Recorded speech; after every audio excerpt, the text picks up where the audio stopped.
Hey, what's going on everybody? This is Ace and I'm back with another reaction video. Here we go.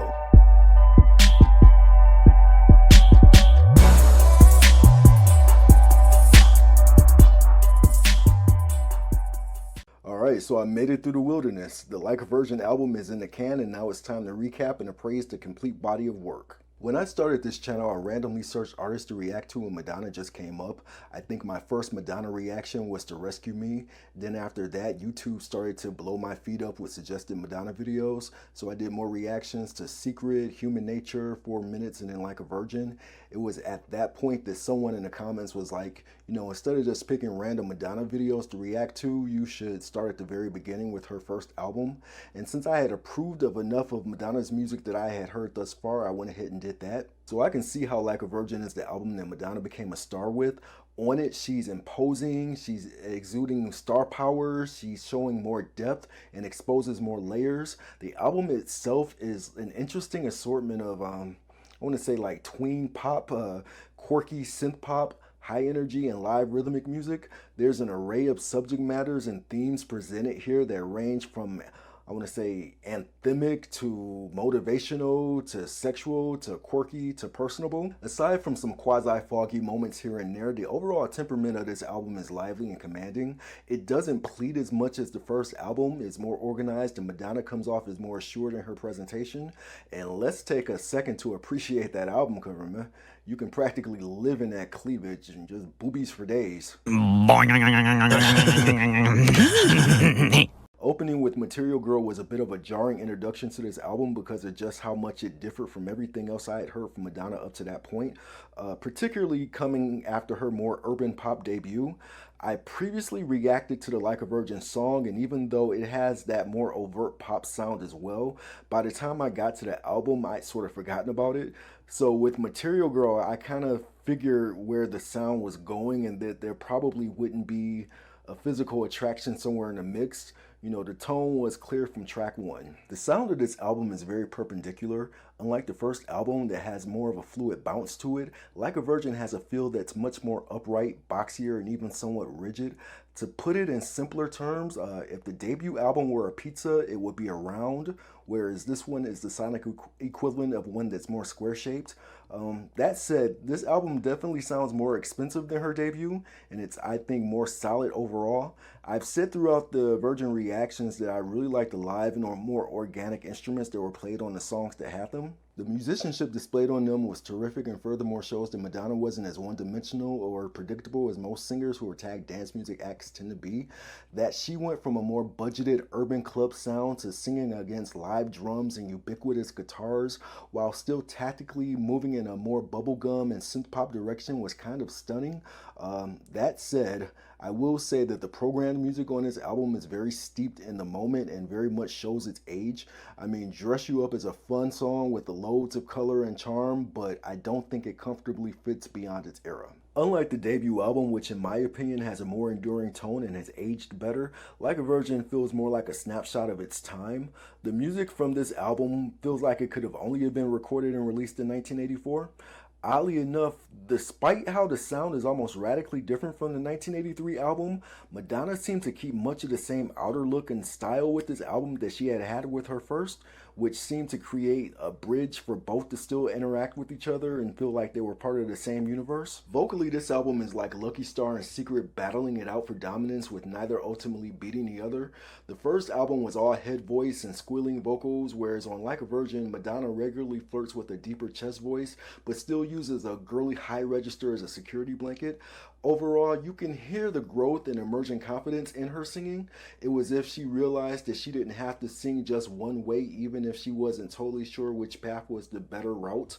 What else? I will say that, you know, even when she defaults back to that head voice, you can still hear more confidence behind it. Furthermore, those male background singers deserve big kudos. This album could have been called Madonna and a New Power Generation or something. It was like she always had a boy band behind her. They complimented her voice, at times seemed to even provoke her into giving more to keep up with them. And ultimately, I think they added a lot of vocal color to the album.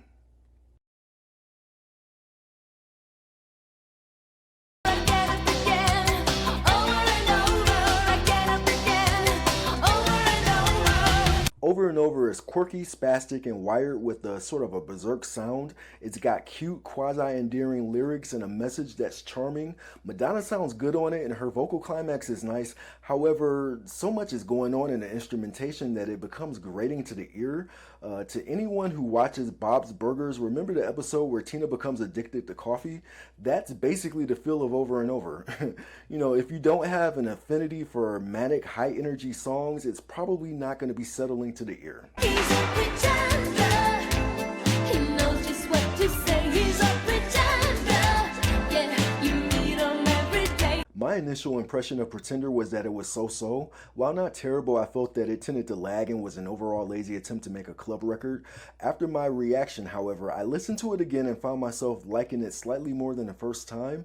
Like I said in the reaction, it has somewhat of a less stilted and bouncier sound to it than the other songs in the album. That said, I maintain that it's Madonna's poorest vocal performance on the album, and ultimately I just think it's a seat filler. Stay, darling. Stay, darling. So Stay is the opposite extreme of Over and Over, whereas the latter is obnoxious. This one I think is a bit too general and laxed. But as I said in the reaction, it is what it is, and I give it credit for at least not trying to be a pretender, pun. If you're a fan of music that's calm, subdued, adult-leaning, and easy listening, you'll probably be tolerant of this. It seems like it was constructed to be a straightforward taper-down moment, so there you go. Scoop, scoop, scoop, scootily bebop. 'Cause we are living in a material world, and I am a material girl. So Material Girl is cheeky with a lot of self-interested humor. It's the ultimate gold digger anthem of the decade. Clever, well-written lyrics with an irritatingly catchy hook, but also mechanical and cheesy enough to still seem dismissible in its face. Madonna sounds slightly robotic on it, like she intentionally adopted a silly, vapid Valley Girl tone to her delivery for the sake of ambiance. But the genius here is the music video and how Madonna flips the script to give it a low-key depth. Her homage to Marilyn Monroe's Gentlemen Prefer Blondes was so in sync with the tone of the song, and she pulls it off so convincingly that what could have been a disposable pop song instead becomes a conniving semi-banger. This song is for little girls and social climbing women. As a man, I don't want to like this, but I kind of do anyway. Shoo-bee-doo, shoo-bee-doo, baby. Shoo-bee-doo is an example of not judging a book by its cover. When I saw that title, I was thinking, what the fuck is this gonna be? I went in not expecting much, but came away pleasantly surprised by the jazzy pop structure, vibrant melody, and arrangement of the live rhythm. Madonna's vocals aren't pitch perfect on it, but that's more than made up for by her vigorous tone. The best part is when she harmonizes with the background singers during the breakdown. Someone said in the comments that it has a throwback doo-wop vibe to it, and I agree. It isn't anything extraordinary, but it is enjoyable. You know, every album has that understated gem on it that tends to be overlooked, and I'm thinking that this song is that.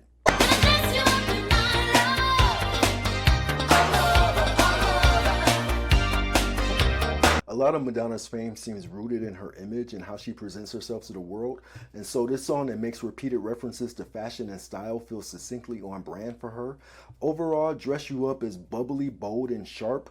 The mix of high-energy synth pop with low-key funk and rock elements gives it a depth that may not be so obvious at face value.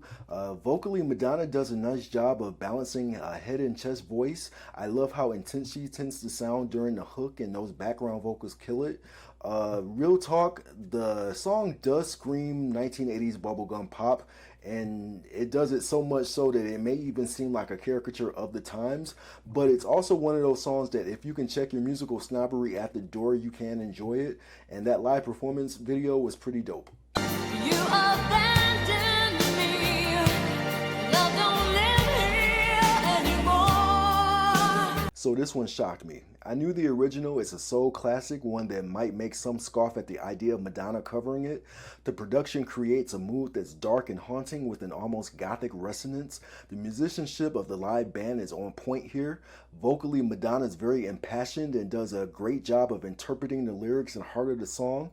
The belting was something else, not at all what you would expect from Madonna, and a bit out of character for her. Ooh, you're an angel in disguise. I can see it in your eyes. I'm sure you've already guessed what's going to be number one. However, Angel might be my actual favorite song on the album. It's sleek, breezy, and melodic. The track has a lot of texture and color. Lyrically, it's saccharine while also being quasi-obscure. Is she talking about a lover, or is she envisioning this perfect person who may not even be there?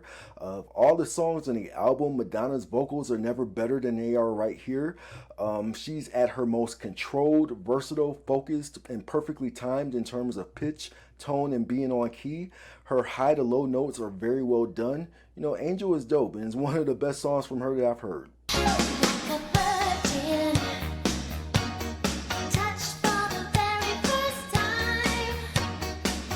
So even though I gave Angel a higher grade during the reaction, it can't be denied how much more significant Like a Virgin is to it. From the wedding dress at the VMAs to her flirting with the lion, everything about this number feels iconic. Despite those super high vocals, she sounds very fervent and emphatic. That her name is Madonna and she's singing a song called Like a Virgin in and of itself makes it intriguing. On the surface, she's seemingly playing with sex and religion in a way that's going to intrigue some and offend others. What makes the song that much more intriguing is how the latent complexity of the lyrics gives it more depth than the crass title suggests. The song walks this captivating line of buoyant and bubbly on one hand and being passionately serious on the other. This is another track where the musicianship is flawless. Those scorching live drums and charging bass line are everything. There's a somewhat dark broodiness to the song that's addictive.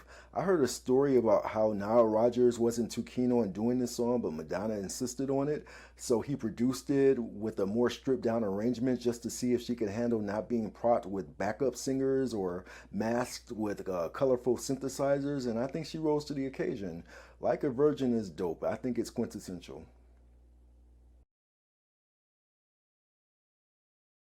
It was a real win for Madonna to be able to get an industry heavyweight like Nile Rodgers to come in and push her sound and name forward, especially at that early point in her career. More interesting is the direction that they decided on.